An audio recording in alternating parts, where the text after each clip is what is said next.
Hello and welcome to Insight. Today we have with us Shri Sushil Modi ji. He is an active politician from the Bharatiya Janata Party as well as a member of parliament in the Rajya Sabha from Bihar.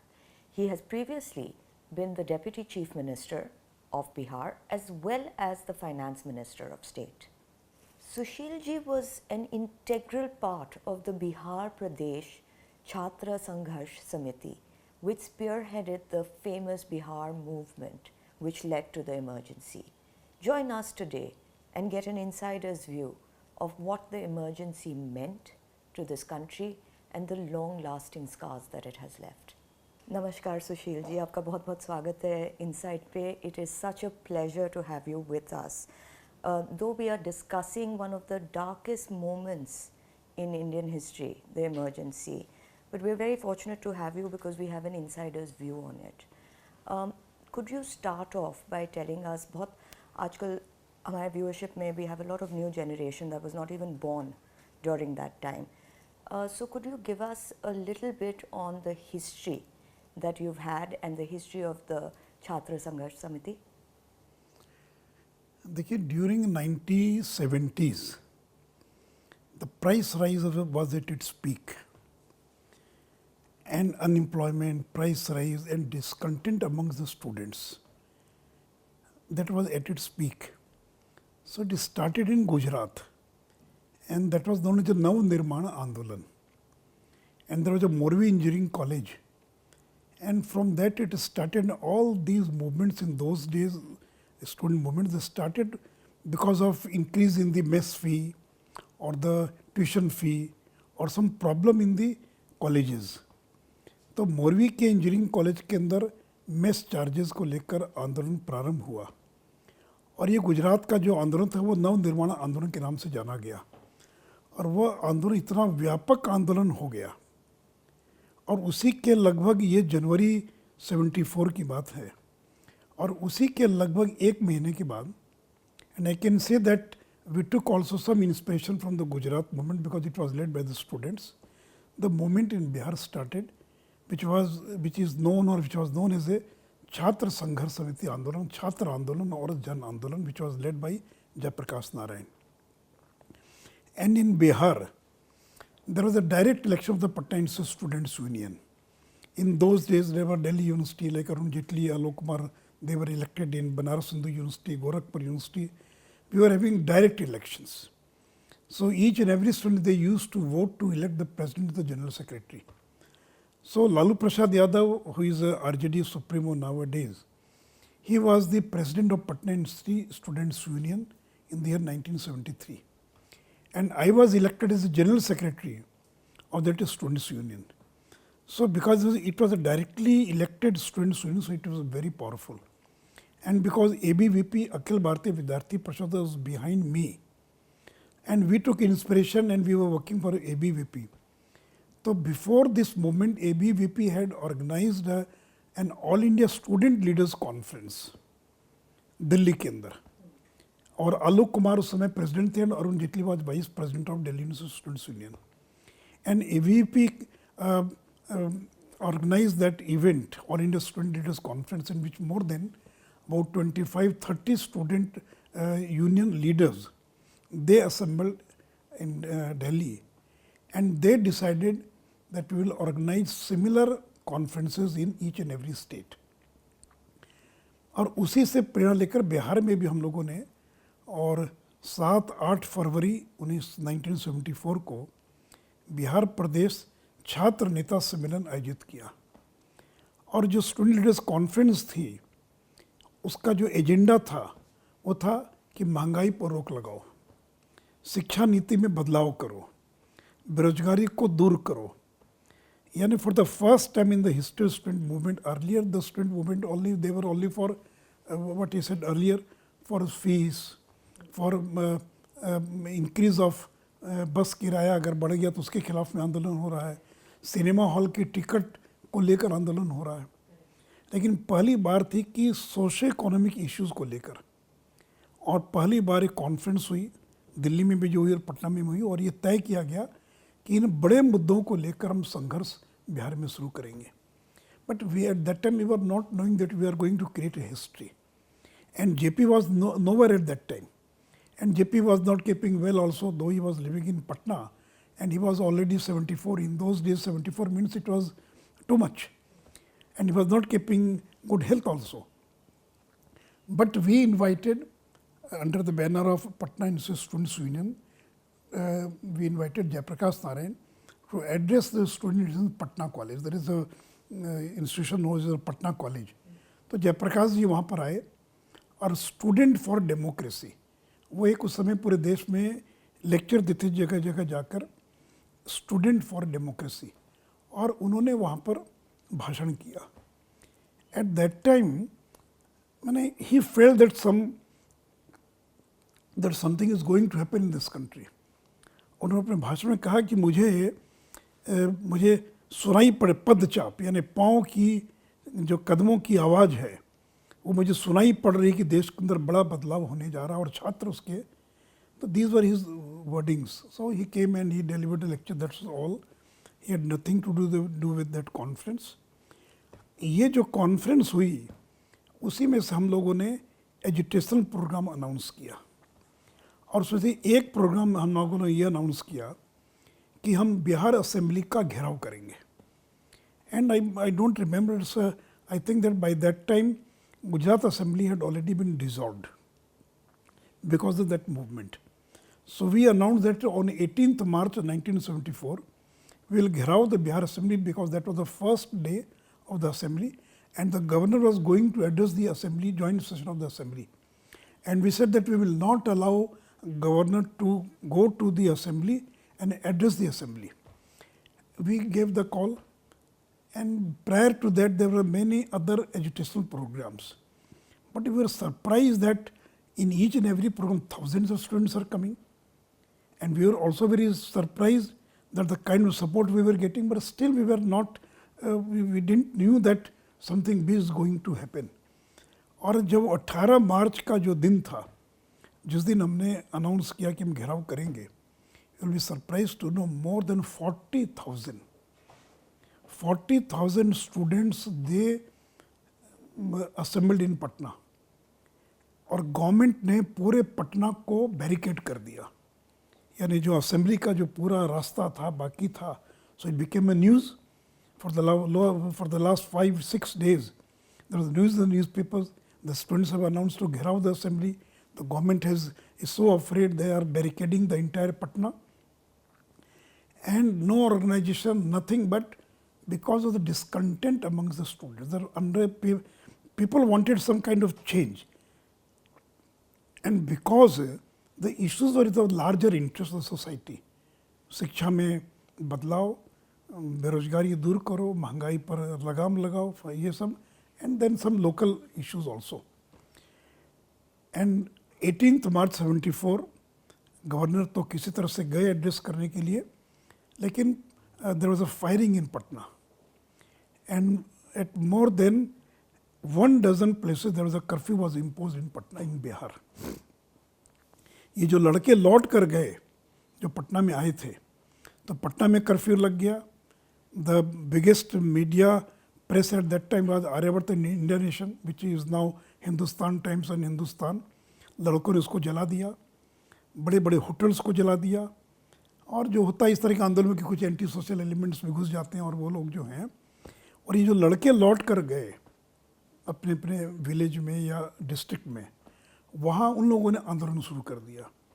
और हर जगह इतना violence हुआ कि बिहार के अंदर, जैसे मैंने कहा कि more than dozen places curfew was imposed. और एक पूरे बिहार के अंदर मैंने एक ऐसी स्थिति बन गई.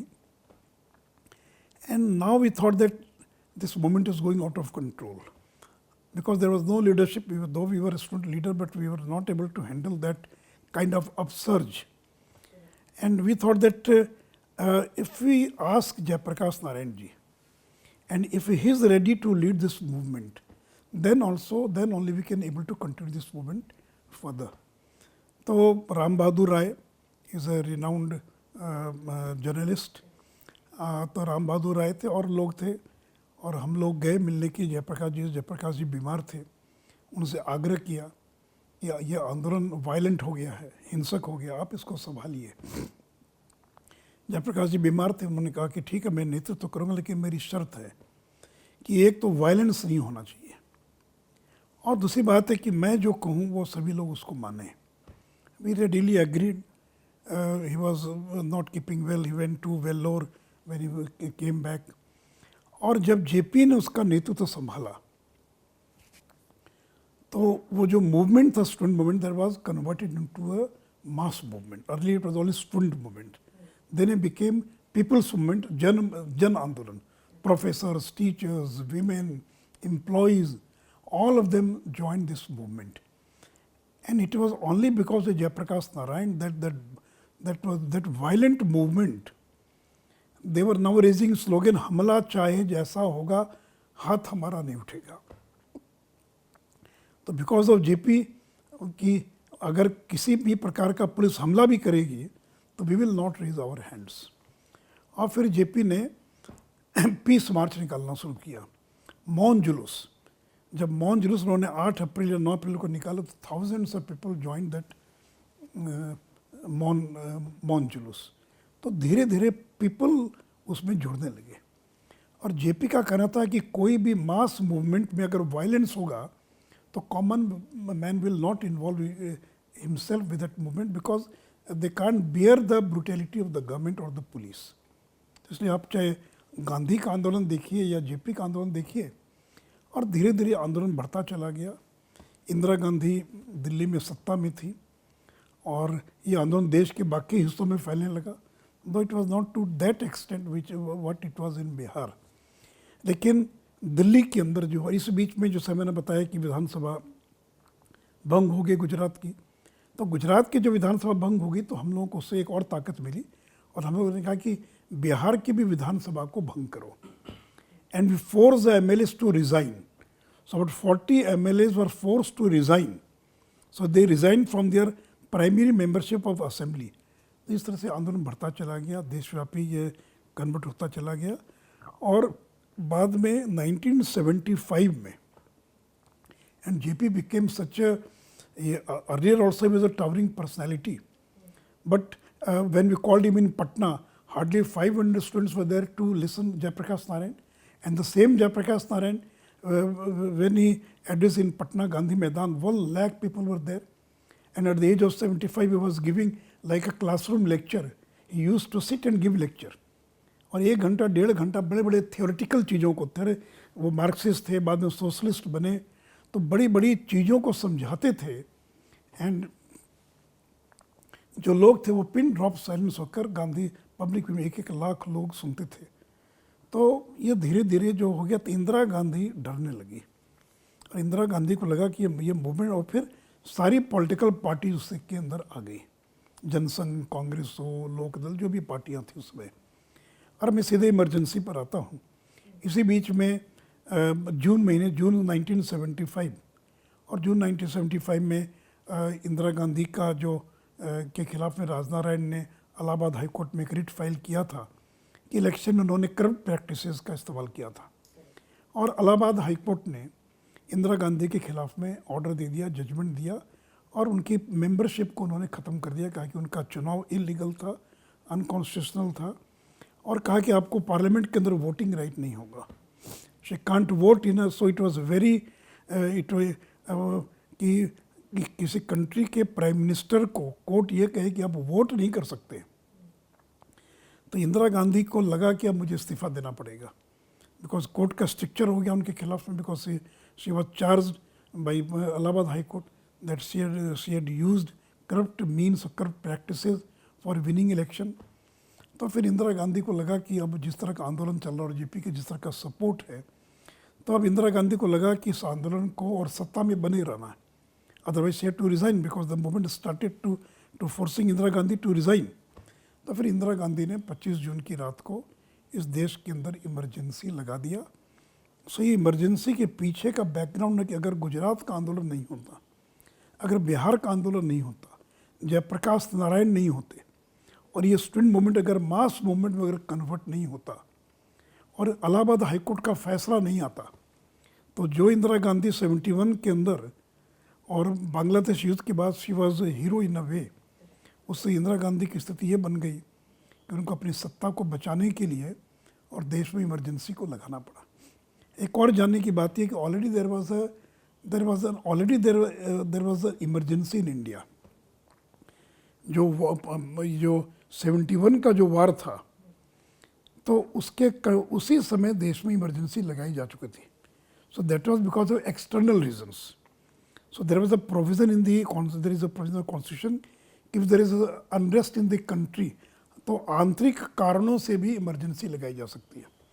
So it was not required to impose another emergency when already one emergency was there and she had all the power.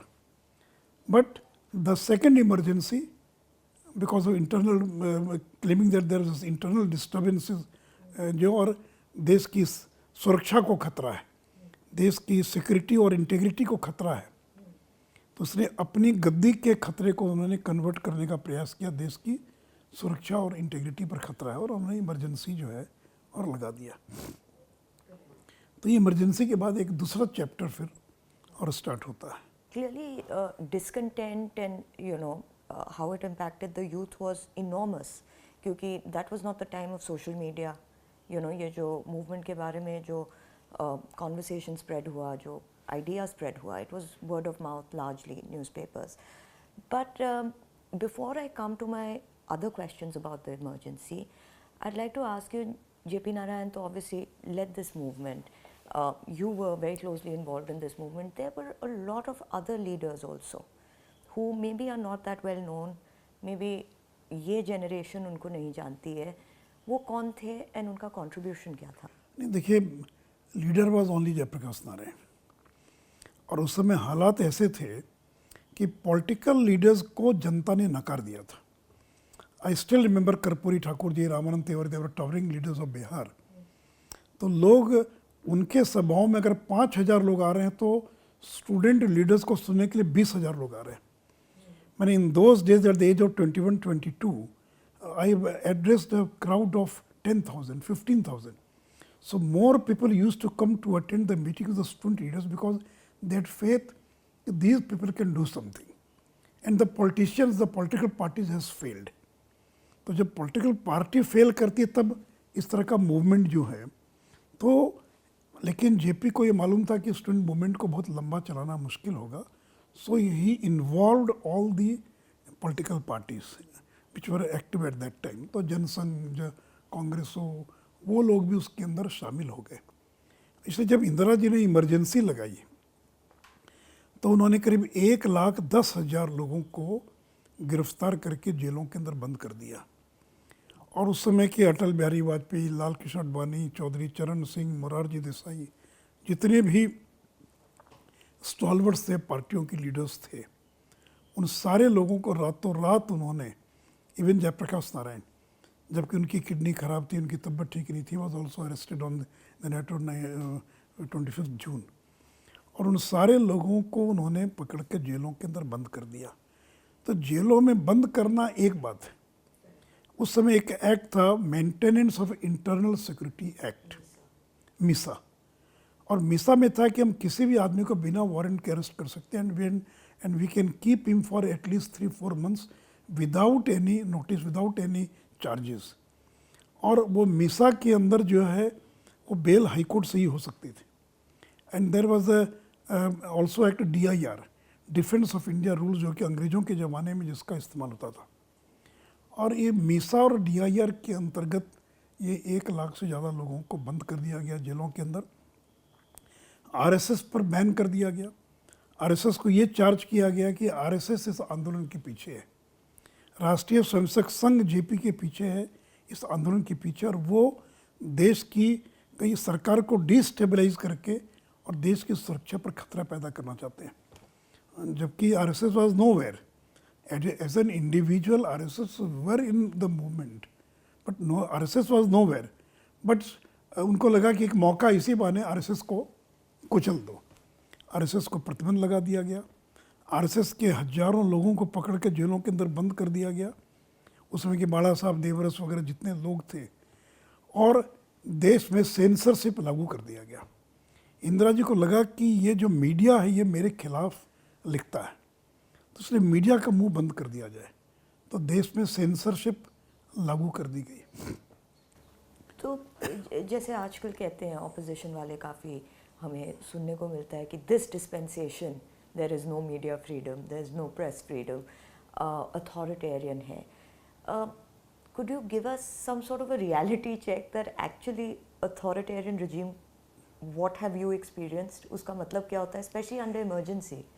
See, at that time, Bahadur Shah, this famous Bahadur Shah Jafar Marg, Times of India, Indian Express, all these big newspapers had their head office on Bahadur Shah Jafar Marg. 25 जून की रात को line काट दिया गया।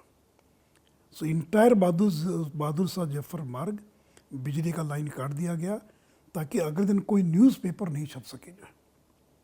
And Hindustan Times and some other Statesman they were on the other part of the city, उनको एक दिन के बाद जो है, ताकि इस बीच में सेंसरशिप का जो पूरा मैकेनिज्म है उसको हम इस्टेब्लिश कर लें। अगले दिन कोई अखबार नहीं निकला, लोगों को पता ही नहीं चला क्या हो गया।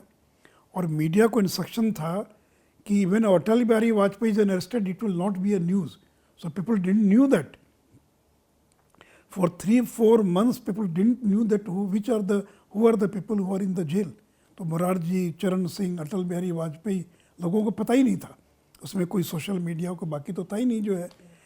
सेंसर हर दफ्तर को, अखबार को सूचना थी कि आप पॉलिटिकल न्यूज़ जो है वो सेंसर अथॉरिटी के बिना पास की आप न्यूज़ नहीं दे सकते। उस समय शुरू में मीडिया इंडियन एक्सप्रेस के रामनाथ गोयनका थे जिन्होंने मीडिया को लीड किया उस समय इंदिरा गांधी के खिलाफ लड़ाई के अंदर। तो कुछ अखबारों ने उस दिन का जो एडिटोरियल कॉलम था उसको ब्लैंक रखा, in protest against imposition of emergency, because they could not write anything against the government. So instead of writing in favour of government the editorial column was kept blank. And I think this is for the first in the history of India that the major newspapers editorial column were blank। और यह भी इसके कारण उनको भी तरह से परेशान किया जाने लगा।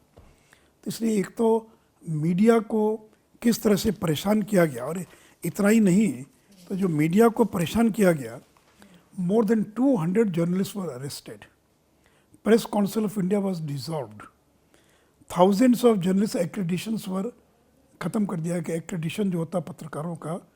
कुलदीप नैयर जैसे पत्रकार थे, के.आर. मलकानी जो उस समय जनसंघ से जुड़ा मदरलैंड अखबार था उसके संपादक थे के.आर. मलकानी, 200 से ज़्यादा पत्रकारों को पकड़कर जेल के अंदर बंद कर दिया गया।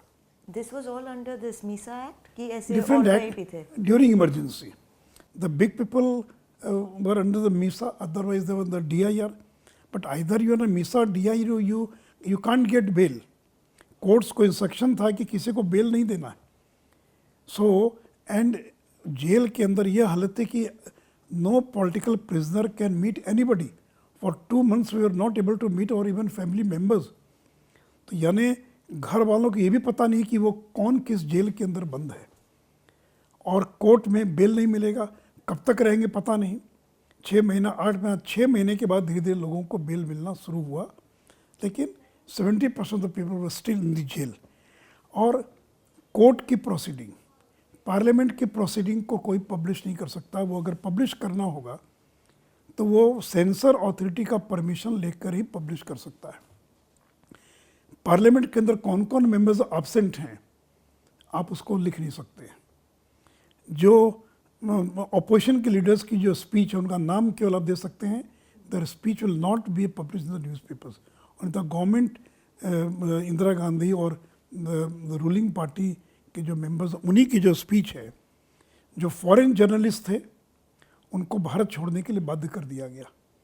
और इतना ही नहीं, तो फिल्म इंडस्ट्री को भी किशोर कुमार, देवानंद, इस तरह के जो उस ज़माने के टॉप कलाकार थे उनको कहा गया कि आपको गवर्नमेंट के फेवर में और बोलना है टीवी पर या अखबारों के अंदर।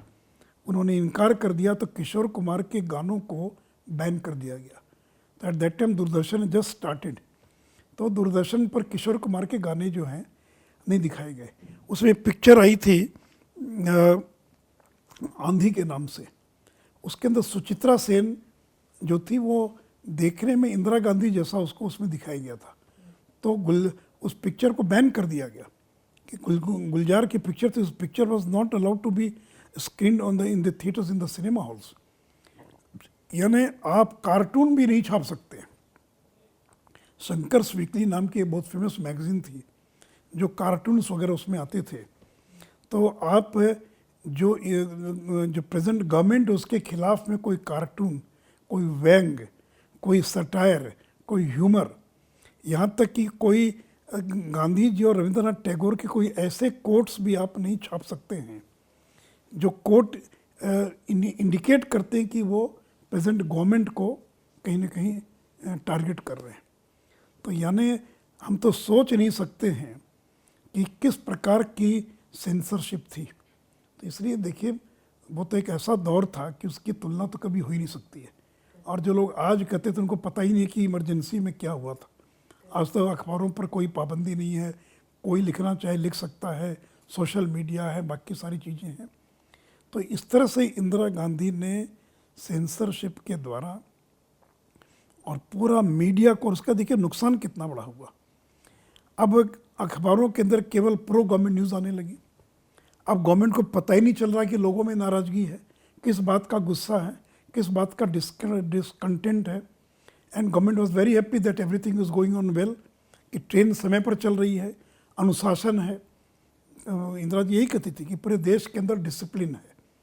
तो और चूँकि पॉलिटिकल आरएसएस पर बैन लग गया, पॉलिटिकल पार्टीज़ का जुलूस प्रोसेशन ही निकल सकता है। You can't hold a demonstration, you can't hold a dharna, you can't give a lecture, you were not allowed to give, you were not allowed to have hold a public meetings।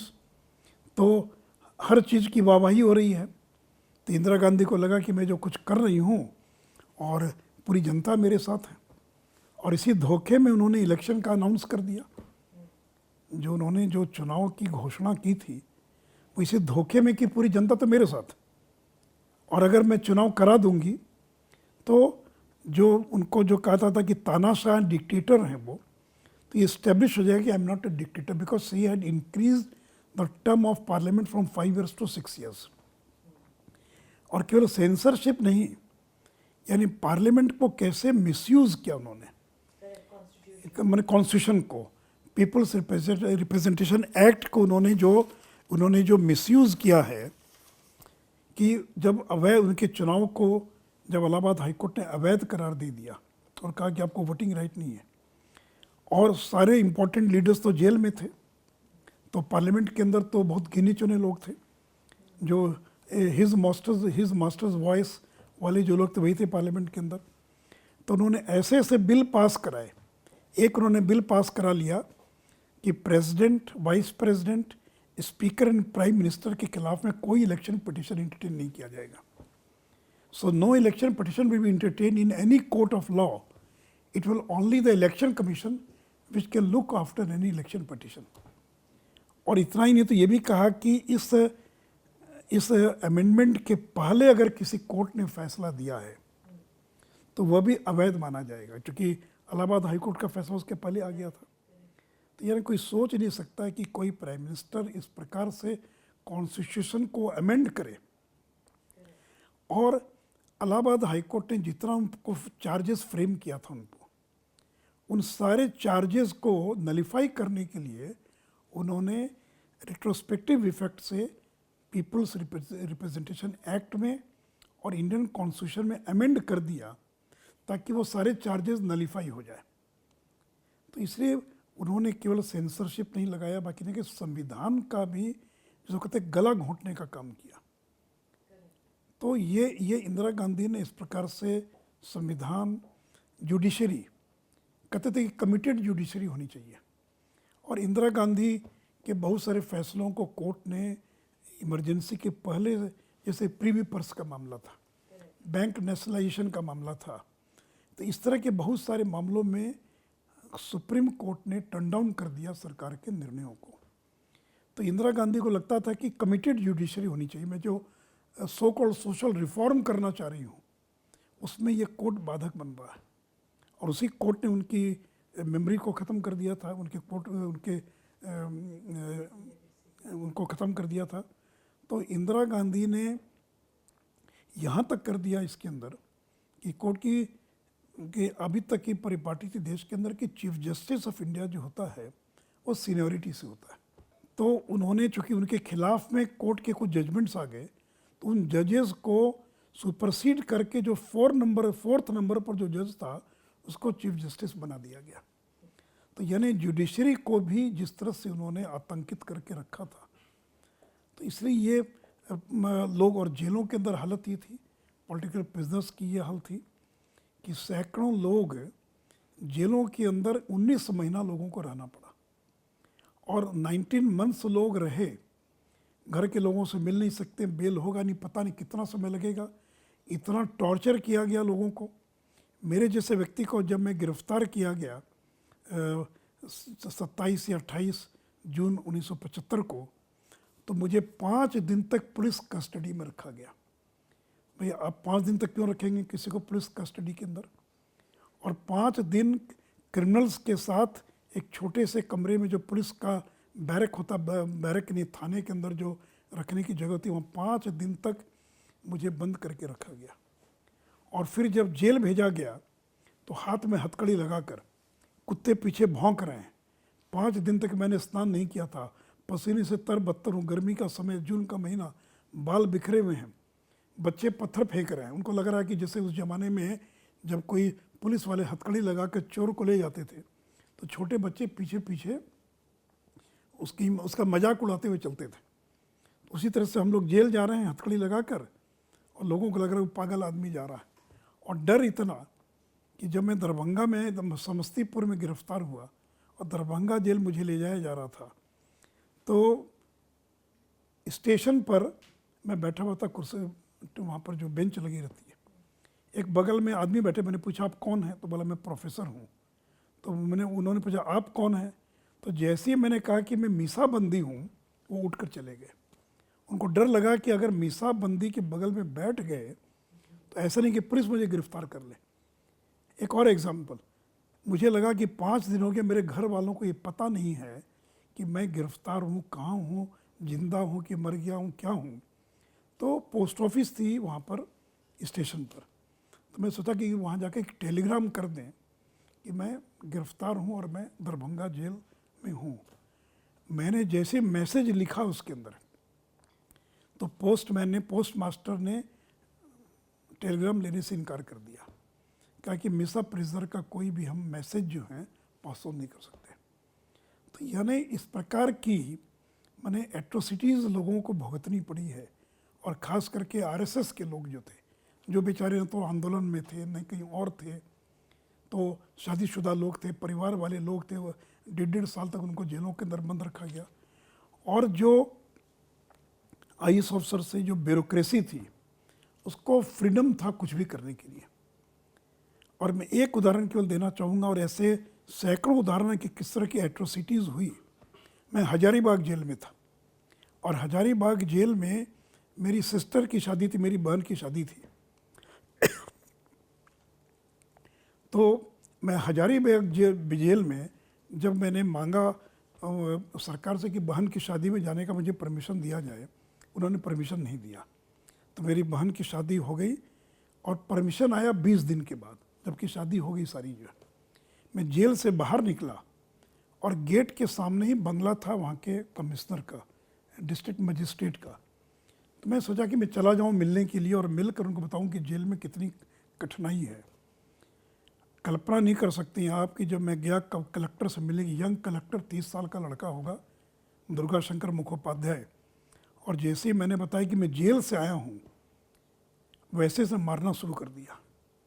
और मैं सोच नहीं सकता हूँ कि भाई मैंने तो अपनी बात अभी शुरू भी नहीं की, कल परिचय दिया कि मैं जेल से आया हूँ। उसको लगा कि एक मिसाबंदी की इतनी हिम्मत की, वो जेल से निकल कर मुझसे आया मिलने के लिए। वो गाड़ी में बैठ रहा था, और मैं केवल गया उसके पास, 1 मिनट सर आपसे बात करनी है, मैं मिसाबंदी हूँ, जेल से आया हूँ। उसके बाद इतना उसने पिटाई की, पिटाई करने के बाद कमरे में बंद कर दिया, और बंद करने के बाद फिर मैं वापस, पुलिस आई, मुझे पकड़ कर ले गई थाने में, and again I was back to jail. यानी यह ऐसी एक नहीं सैकड़ों घटनाएं हैं जिसमें जो ब्यूरोक्रेसी थी और वो अपने बॉस को, अपने नेताओं को खुश करने के लिए, एक उदाहरण है नसबंदी का। उस जमाने में संजय गांधी ने एक 5 सूत्री कार्यक्रम का अनाउंस किया। इंदिरा जी ने कहा 20 सूत्री और 20 पॉइंट प्रोग्राम, और इन्होंने कहा 5 सूत्री कि हम सोशल रिफॉर्म करने जा रहे हैं, तिलक दहेज के खिलाफ, प्लांटेशन करेंगे। उसका एक संजय गांधी का एक सूत्र था कि जनसंख्या को नियंत्रित करना है, और जनसंख्या नियंत्रण के नाम पर देश में बड़े पैमाने पर नसबंदी का अभियान प्रारंभ हुआ। पूरी सरकार लग गई, यानी केवल हेल्थ डिपार्टमेंट नहीं, यानी हर राज्य की पूरी सरकार के जितने लोग थे वो टारगेट को अचीव करने में लग गए। हर अधिकारी को 4-5 का टारगेट दिया गया। अगर आप वो टारगेट अचीव नहीं करेंगे तो डिसइंसेंटिव क्या, आपको डिमोट कर दिया जाएगा, आपकी सैलरी रोक दी जाएगी। कुछ लोगों को बर्खास्त कर दिया गया कि आप टारगेट अचीव नहीं कर पाए। अगर आप टारगेट का 200% अचीव करेंगे तो आपको प्रमोशन मिलेगा, आपका इंक्रीमेंट मिलेगा। और इन सब का परिणाम ये हो गया कि लोगों को लगा कि हमारी नौकरी चली जाएगी, तो लोगों ने ज़बरदस्ती लोगों की नसबंदी कराना शुरू कर दिया। और अब फिगर सुनकर आश्चर्य करेंगी कि 1975 से लेकर जो 19 महीना या पौने 2 साल का पीरियड है, 1 करोड़ से ज़्यादा लोगों का स्टरलाइजेशन हुआ। और इसके अंदर 1 करोड़ की संख्या में, लाखों की संख्या में लोग थे जो फोर्स स्टरलाइजेशन। और केवल ये नहीं, जो कर्मचारी, उनको कहा गया कि अगर आप नसबंदी नहीं कराएंगे तो आपको नौकरी से निकाल दिया जाएगा। आपके 3 बच्चे हो गए तो आपको सर्टिफिकेट देना पड़ेगा। आपको अगर बंदूक का लाइसेंस चाहिए, ड्राइविंग लाइसेंस चाहिए, कोई और लाइसेंस चाहिए, तो अगर स्टरलाइजेशन का सर्टिफिकेट होगा आपके पास तभी आपको लाइसेंस मिलेगा, नहीं तो नहीं मिलेगा। और उसका परिणाम ये हो गया कि ज़बरदस्ती कैंप लगा कर, और जबकि कोई इंफ्रास्ट्रक्चर नहीं था, बाकी नहीं था, और फोर्स स्टरलाइजेशन हुआ। उसका परिणाम ये हुआ कि हिंदुस्तान में दर्जनों जगह गोली चली, बहुत लोग मारे गए उस फायरिंग के अंदर। और बहुत सारे ऐसे मामले थे बहुत बड़ी संख्या में जिसमें कि जो अविवाहित लोग थे उनका भी ज़बरदस्ती नसबंदी करा दिया गया, क्योंकि टारगेट अचीव करना था। जो 55 साल से ज़्यादा के थे उनकी भी नसबंदी हो गई। तो यानी ये नसबंदी का अभियान, डिमोलिशन का अभियान। दिल्ली के अंदर तुर्कमान गेट एक बहुत बड़ा कांड हुआ था, तुर्कमान गेट का कांड। तो शहर को सुंदर बनाना, तो गरीबों की बस्तियों को बुलडोज़र लगाकर उजाड़ दिया गया, कोई नोटिस नहीं, कुछ नहीं। इसके खिलाफ तुर्कमान गेट का बड़ा कांड, वहाँ जो गोली चली और कई लोग उसके अंदर मारे गए। तो यानी ये जो सारी ज्यादतियाँ हो रही थी, ये धीरे धीरे लोगों के मन में गुस्सा जो था वो पैदा हो रहा था।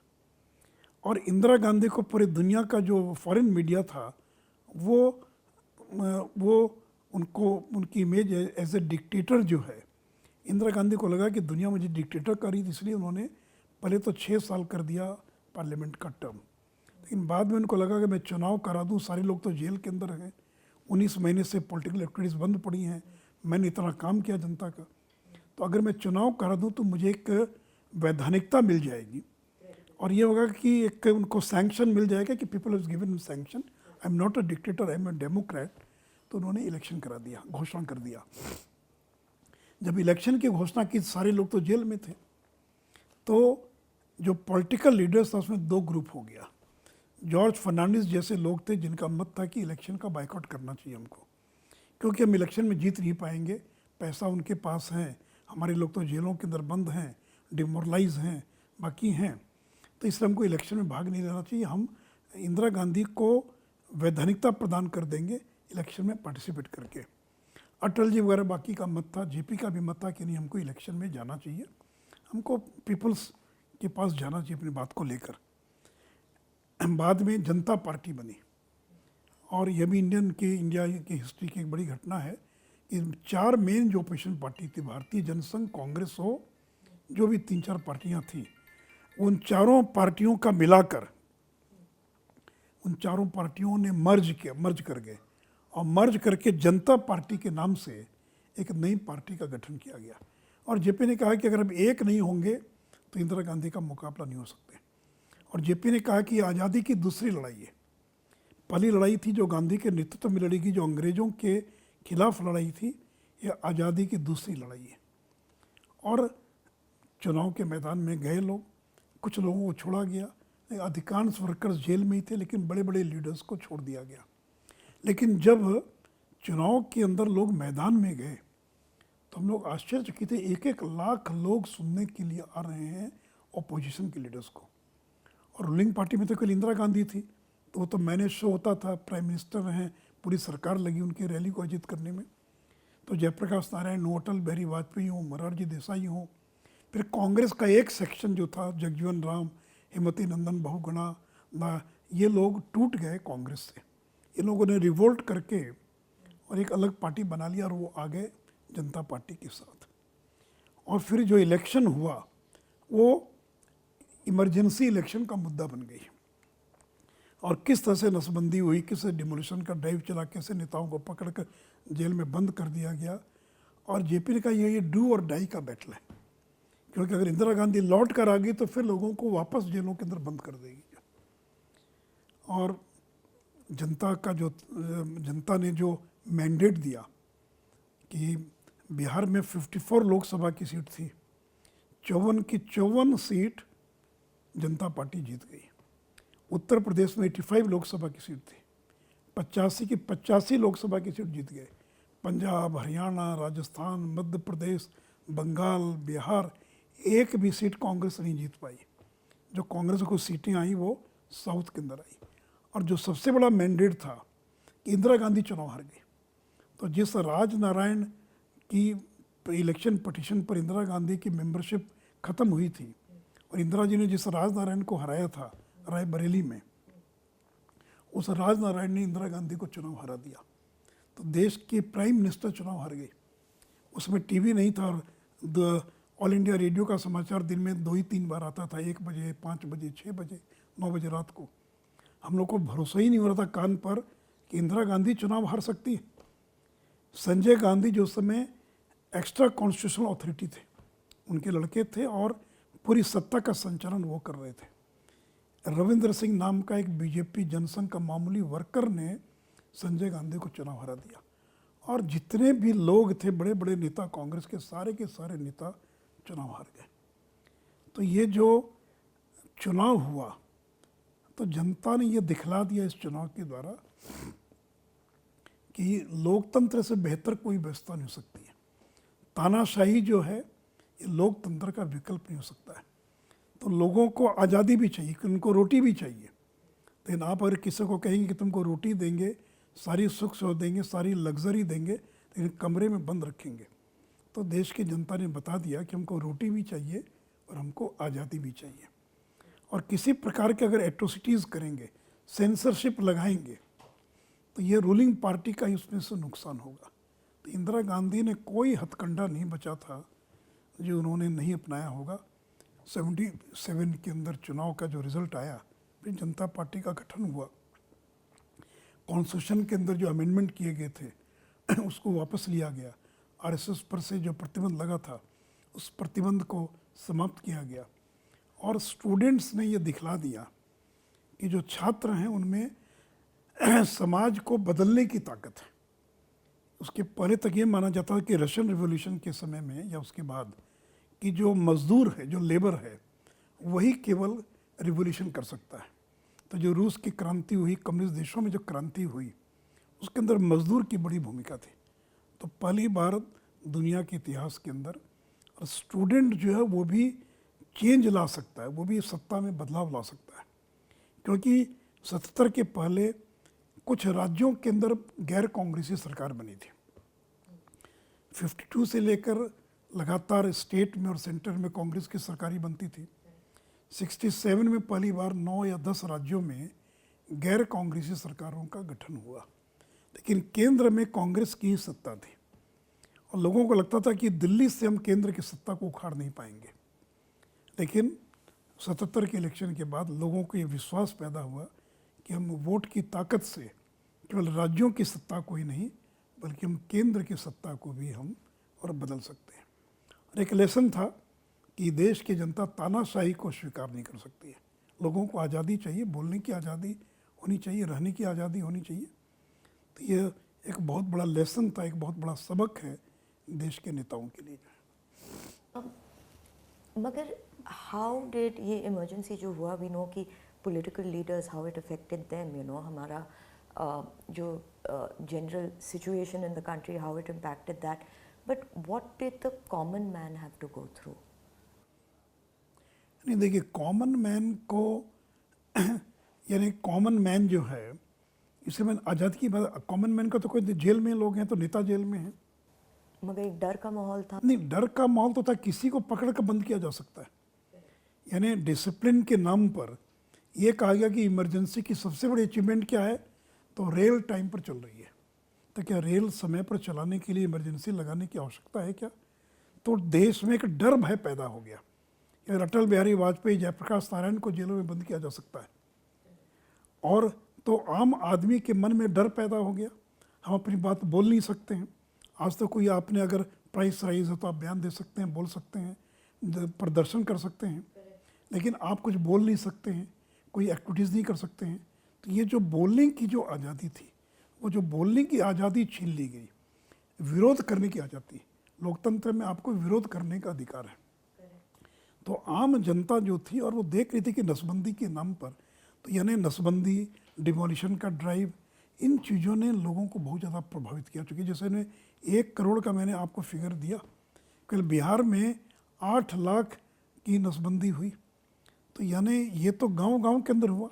तो इन चीज़ों का जो प्रभाव था वो इतना लोगों का, फिर जयप्रकाश जी के बारे में, जयप्रकाश जी को जेल में बंद कर दिया, 6 महीना जेल में रहे।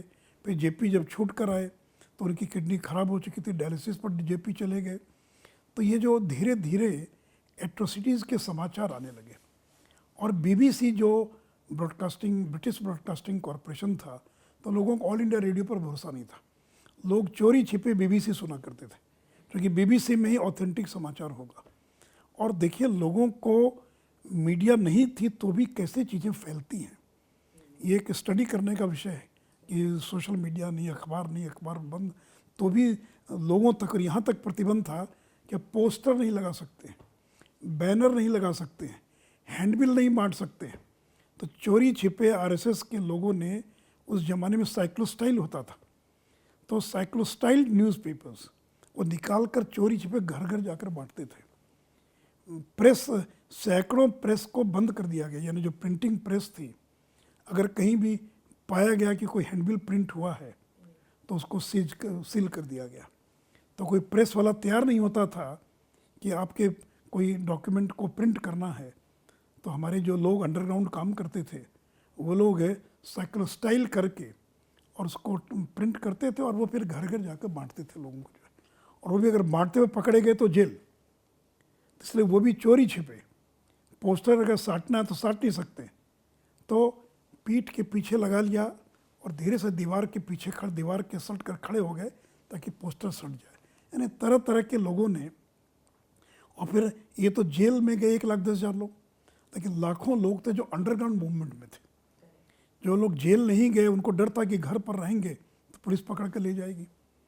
तो 1 लाख लोगों के पीछे 10 लाख लोग थे जो अंडरग्राउंड मूवमेंट चला रहे थे। और आरएसएस ने बहुत बड़ी ताकत दिखाई अपने उस समय कि इमरजेंसी में जब कोई प्रदर्शन करने के लिए तैयार नहीं था, आरएसएस के लोगों ने जुलूस निकाल कर अपनी गिरफ्तारियां दी, क्योंकि जैसे ही आप जाएंगे प्रदर्शन करें, गिरफ्तार कर लिए जाएंगे, और गिरफ्तार करने गए तो अब 6 महीना साल भर जेल में रहेंगे। पंजाब में अकाली दल की बहुत बड़ी भूमिका थी। अकाली दल ने इमरजेंसी का विरोध किया, सरदार प्रकाश सिंह बादल थे उस समय, और पंजाब के अंदर सिखों का जत्था बैलगाड़ी पर, ट्रैक्टर पर बैठकर गिरफ्तारी देने जाता था।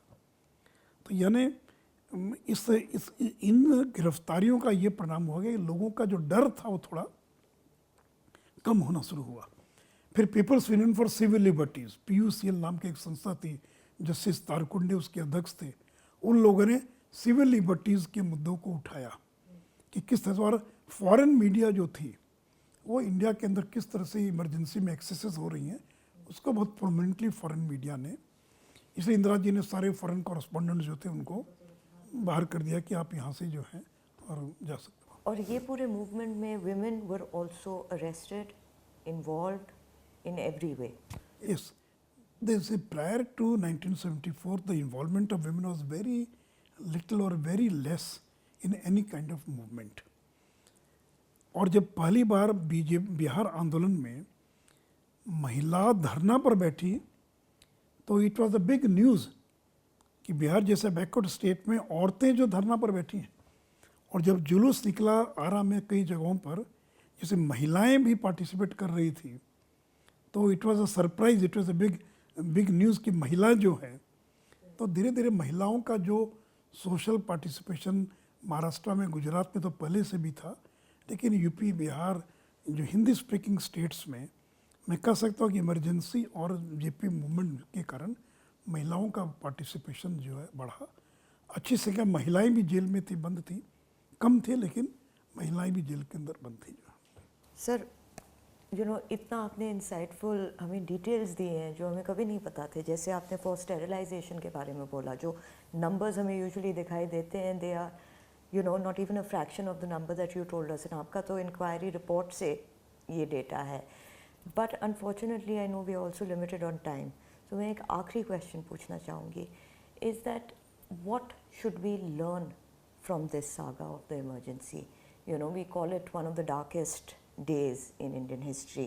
मगर हमें क्यों ये movement हमें क्यों याद रखने की ज़रूरत है? Why should our young generation remember it and know the details about it? नहीं, इसलिए याद रखने की आवश्यकता है कि नई पीढ़ी को मालूम होना चाहिए कि एक ऐसा दौर भी इस देश के अंदर आया था जिसको डार्केस्ट आवर कहते हैं, और इमरजेंसी कोई चीज़ देश के अंदर लगी थी, और किस तरह की एट्रोसिटीज़ हुई, और पावर में बने रहने के लिए मैंने देश की सुरक्षा और के नाम पर, इंटीग्रिटी के नाम पर, और नेताओं को जेल में बंद कर देना, लोकतंत्र का गला घोंट देना, कॉन्स्टिट्यूशन को मिसयूज़ करना, पार्लियामेंट का मिसयूज़ करना। तो ये जो एक लेसन और है कि लोकतंत्र जो है उससे बढ़िया कोई सिस्टम नहीं है। जिन कई बार यूथ को ये लगता है कि डिक्टेटोरियल कंट्रीज़ में ज़्यादा प्रोग्रेस हो रहा है, डिक्टेटरशिप के अंदर चाइना में तानाशाही है तो ज़्यादा प्रोग्रेस कर रहा है। तो वैसे लोग गलतफहमी में हैं कि तानाशाही लोकतंत्र में भी प्रगति थोड़ी धीमी हो सकती है, लेकिन हमको, जैसा मैंने कहा कि हमको रोटी भी चाहिए और आज़ादी भी चाहिए। तो इसलिए और एक लेसन है कि अब इस देश में कोई भी तानाशाह बनने की हिम्मत नहीं करेगा, क्योंकि उसको मालूम है इंदिरा गांधी का जो हसर हुआ कि वो चुनाव हार गई, उनकी सत्ता चली गई। तो डिक्टेटर बनना यह अभी हिंदुस्तान में कोई सपने में भी नहीं सोच सकता डिक्टेटर बनने का। तो एक बहुत बड़ा लेसन है कि dictatorship, elections, democracy, media, judiciary, ये इन सारी चीज़ों को इंडिपेंडेंट रखना, इनको फ्रीडम देना, यह लोकतंत्र के लिए आवश्यक है। तो इसलिए ये सारा एक लेसन है। इसलिए आप देखेंगे 74 के बाद इस देश के अंदर जितनी सरकारें, कोई भी आज तक मीडिया को छूने की भी किसी ने हिम्मत नहीं की, और लोगों में भी वो जागरूकता आ गई कि लोग विरोध करने का हमारा अधिकार है, हमको अपनी बात कहने का अधिकार है, आप मुझे रोक नहीं सकते। ठीक है, उसका दायरा हो सकता है लिमिट में हो। तो इसलिए ये सब एक लेसन है इमरजेंसी का। Thank you Sushil ji, thank you so much. आपका बहुत धन्यवाद, आप इनसाइट पे आए, and I hope that we get to host you again. Thank you so much. That was really an insightful discussion with Sushil ji, who has been an eyewitness and an integral part of one of the greatest students' movement this country has ever seen. Fortunately today, we cannot even fathom the dark days of the emergency.